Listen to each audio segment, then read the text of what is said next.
Bonjour et bienvenue dans ce nouveau tutoriel pour réaliser une couronne au-dessus d'un inlay-core à clavette sur Exocad. En théorie, Exocad gère plutôt bien les inlay-core et les couronnes séparément, mais dès qu'on souhaite y ajouter une clavette, ça se complique. On se retrouve avec ce type de cas car Exocad ne peut pas ou plutôt gère mal l'intrado de la couronne si le fichier en dessous comporte une cavité. Il ne va pas le boucher directement. Dans un premier temps, il faut bien remplir le bon de commande en indiquant notre inlay-core et notre scan post. L'idée est de faire un inlay-core sans clavette, la suprastructure est d'ajouter la clavette à la fin de la conception en important l'inlay-core comme un châssis métallique. Je commence par matcher mon scan post, puis j'indique mes limites et je place ma dent comme d'habitude.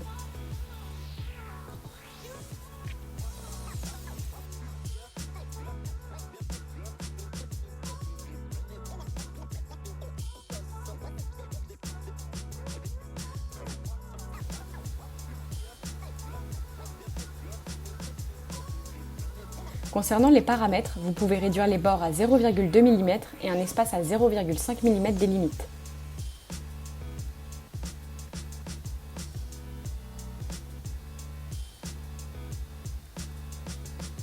On passe ensuite au modelage de l'inlay-core, puis la couronne à la suite.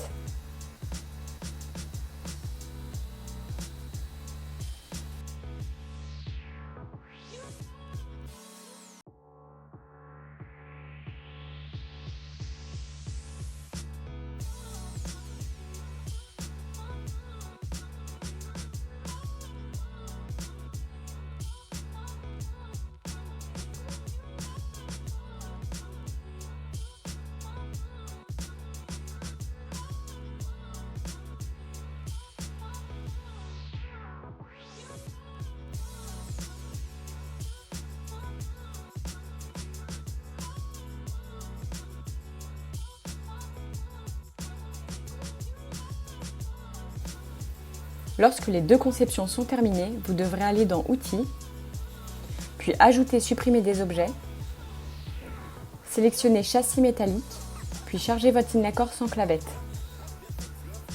Celui-ci va venir se superposer à l'inlay-core déjà existant.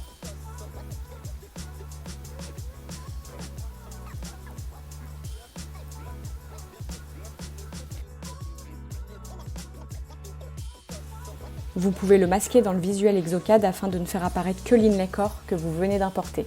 Vous le reconnaîtrez par sa couleur métallisée. Faites un clic droit dessus, puis modeler châssis métallique. Vous pourrez donc ajouter votre clavette avec le mode attachement. Pour la suite, continuez comme d'habitude, attachement, soustraire puis conception paramétrique et venez appliquer votre clavette.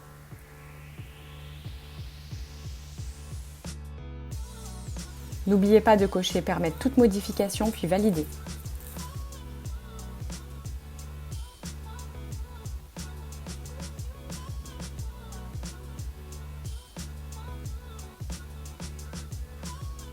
Vous retrouverez vos fichiers à usiner dans l'explorateur, la couronne et l'inlay-core à clavette.